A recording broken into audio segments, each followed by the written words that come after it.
चलिए बच्चों, आज हम लोग देखेंगे प्रश्नावली 3.4 का क्वेश्चन नंबर 2 का 3। तो 2 का 3 पर बोला गया है क्या कि दो अंकों की संख्या के अंकों का योग 9 है। कहने का मीनिंग, अगर दो अंक वाला संख्या है उसका अंक को जोड़िएगा तो आता है 9। इस संख्या का 9 गुना, मतलब जो भी संख्या उसको 9 से गुना कीजिएगा। संख्या के अंकों को पलटने से बनी संख्या का 2 गुना है।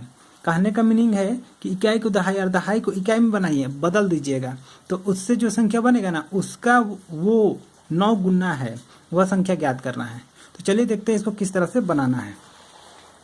तो उसके लिए क्या करना है आपको, आप इस तरह सबसे पहले लिखिएगा कि माना कि इकाई अंक बराबर x, दहाई अंक बराबर y। इसलिए वह संख्या बराबर कितना हो जाएगा 10y प्लस x। अब मन में आ रहा होगा कि ये 10 कहाँ से आया, तो ये 10 जो है ना वो दहाई के चलते आया। तो देखिए दहाई मतलब वो 10 के साथ मल्टीप्लाई हुआ है, तो y जो है वो दहाई है, मतलब ये 10 के साथ में गुना है। इसलिए 10 इंटू वाई, तो 10y आया ना, इसीलिए यहाँ पर आया है 10। और इकाई मतलब ये 1 से गुना हुआ है, तो x को अगर 1 या 1 से गुना भी कर दीजिएगा तो x ही ना आएगा, इसके चलते यहाँ आ गया x। इसलिए वह संख्या बराबर हो गया 10y प्लस x। ठीक है, अंकों को पलटने से बनी संख्या, अंक को पलटेंगे मतलब इकाई को दहाई करेंगे और दहाई को इकाई करेंगे, तो इकाई अंक हो जाएगा y और इकाई अंक हो जाएगा y और दहाई अंक हो जाएगा x। इसलिए अंकों को पलटने से बनी संख्या बराबर कितना हो जाएगा 10x होगा ना, क्योंकि अब ये दहाई का काम करेगा। तो यहाँ 10 से मल्टीप्लाई किए तो 10x हो गया, फिर प्लस ये इकाई का काम करेगा, तो इसको 1 से गुना करेंगे, तो 1 से गुना भी कर देंगे तो y एक y ना आएगा, इसलिए यहाँ आ गया y। अब प्रश्नानुसार, प्रश्न का अनुसार क्या बोला है कि अगर इसका अंक को जोड़िएगा, मतलब इकाई और दहाई को जोड़िएगा तो कितना आता है, तो 9। इसलिए प्रश्नानुसार x plus y equal to 9 बन गया इक्वेशन 1। अब ये क्या है तो इसको बाद में समझिए, इसको बाद में बताएंगे कि ये क्या है कहते हैं। तो अभी x plus y equal to 9 हो गया इक्वेशन 1, इतना आपको समझना है। फिर से अब फिर क्या बोला था याद कीजिए कि अगर इस संख्या को 9 से गुना कीजिएगा, मतलब ये वाला को उतार दिया और 9 से गुना किए तो किसके बराबर होगा, तो अंक को पलटने से जो संख्या बनेगा, तो अंक को पलटने से ये संख्या बना, इस संख्या का ये 2 गुना है।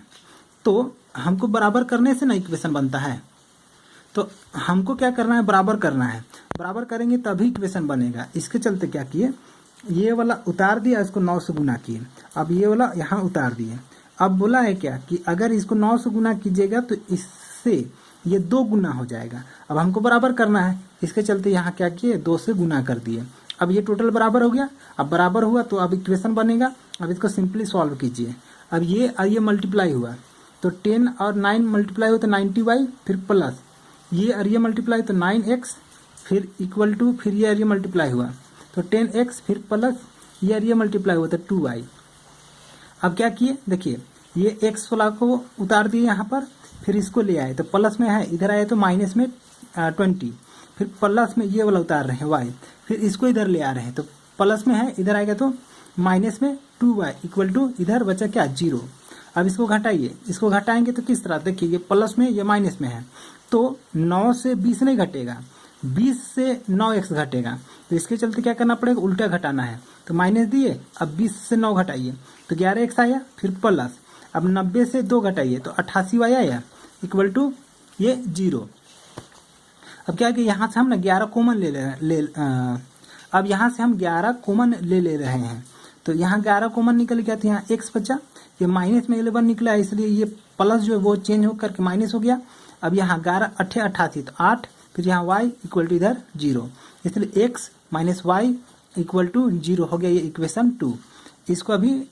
इसको अभी सोचिए कि ये नहीं है ना ये। अब देखिए इक्वेशन 1 यहाँ है, देखिए इक्वेशन 1 यहाँ है और इक्वेशन 2 यहाँ है। अब दोनों को हमको सॉल्व करना है, तो पहले की तरह से ही इसको सॉल्व करेंगे। तो किस तरह पहले सॉल्व करते थे याद कीजिए, तो पकड़ते थे इस तरह से, x का गुणांक पकड़ते थे या तो y का गुणांक पकड़ते थे। तो चलिए हम लोग x का ही गुणांक पकड़ते हैं, तो इसका गुणांक में कितना है 1, और यहाँ भी इसका गुणांक में कितना है 1, तो इसका गुणांक को यहाँ और इसका गुणांक को यहाँ डाल दिए हैं, तो वही गुना में 1 दिख रहा है, यहाँ भी गुना में 1 दिख रहा है। तो अब इसको लिख दिए, समीकरण 1 को 1 से गुना किए और समीकरण 2 को भी 1 से गुना किए, तो उसको लिख करके यहाँ दिखा रहे हैं कि समीकरण 1 को 1 तथा 2 को 1 से गुना करने पर। अब इसको 1 से गुना कर दीजिएगा, इसको अगर 1 से गुना कीजिएगा तो 1 और x गुना हो तो x, फिर ये y और 1 गुना होगा तो y, फिर 9 और 1 गुना होगा तो 9 ही आएगा। कहने का मीनिंग सेम वही उतर जाएगा। तो ये पूरा उतर गया। उसके बाद ये समीकरण 2 का बात है, तो अब इसको भी मल्टीप्लाई कीजिए। तो 1 से मल्टीप्लाई कीजिएगा तो कितना आएगा, 1 से x को मल्टीप्लाई करेंगे तो x ही ना आएगा। फिर 8y मल्टीप्लाई हो तो 8y इक्वल टू ये 0 और 1 मल्टीप्लाई हुआ तो 0 है ना। अब क्या करते हैं, इसको घटाते हैं ना, तो घटाने पर करके लिखें। जैसे घटाने पर करके लिखे तो ये चिन्ह बदल गया।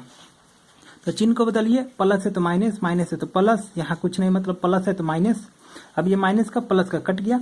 यहाँ पर देखिए प्लस में 1y प्लस में 8y, तो जुटा तो ये 9y हो गया और ये 9y उतर गया। मतलब 9 से 0 घटाएंगे तो 9 ना आएगा, तो इसलिए ये डायरेक्ट उतर गया। तो y इक्वल टू कितना आया, तो 9 का 9, अरे 9 का 9, तो y इक्वल टू कितना आ गया, तो 1। अब y का मान समीकरण 1 में रखने पर, तो y का मान को समीकरण 1 में रख देते हैं। देखिए ये है समीकरण, ये देखिए समीकरण 1 है, तो इसमें रखते हैं। चलिए कैमरा एडजस्ट हो गया। अब चलिए इसको हम लोग सेट करते हैं। देखिए y का वैल्यू कितना आया था, 1 आया था ना। देखिए x, तो x हम यहाँ उतार दिए यहाँ पर, फिर प्लस यहाँ देखिए y है, तो y की जगह कितना डालना था, तो इधर आया है ना 1, तो वही 1 को यहाँ डाल दिए, इक्वल टू इधर 9। अब इसको सिंपली सॉल्व कर दीजिए। यहाँ x बचाइए, ये यहाँ x ये उतर गया, ये इधर गया, तो और ये उतर गया है, मतलब ये उतर गया है, ये उतर गया, ये प्लस में था इधर आकर के माइनस में हो गया, घट गया तो 8 आया, तो x इक्वल टू 8 आ गया। इसलिए वह संख्या कितना हो गया, इसलिए वह संख्या कितना है हम लोग का, देखिए यहाँ पर वह संख्या कितना है, 10y प्लस x है। तो पहले 10 इधर डाले, 10 इंटू वाई है ना। यहाँ देखिए यहाँ पे y, तो y का वैल्यू कितना है हम लोग का, यहाँ पर 1 है, तो 1 यहाँ पर हम लोग डाल दिए। फिर प्लस, प्लस कितना है, देखिए यहाँ पर प्लस में x है, तो x डाल दिया हम लोग। तो x का वैल्यू कितना आया, यहाँ 8 आया, तो डाल दिया 8। अब ये 10 और 1 मल्टीप्लाई हुआ, तो 10 प्लस 8 जोड़ दिया तो कितना है, 18। तो इस तरह से हो गया हम लोग का आंसर। तो उम्मीद करते हैं आप लोग को समझ में आ गया होगा। समझ में आ गया होगा तो वीडियो को लाइक कीजिए, और चैनल में नए हैं तो चैनल को सब्सक्राइब कर लीजिए।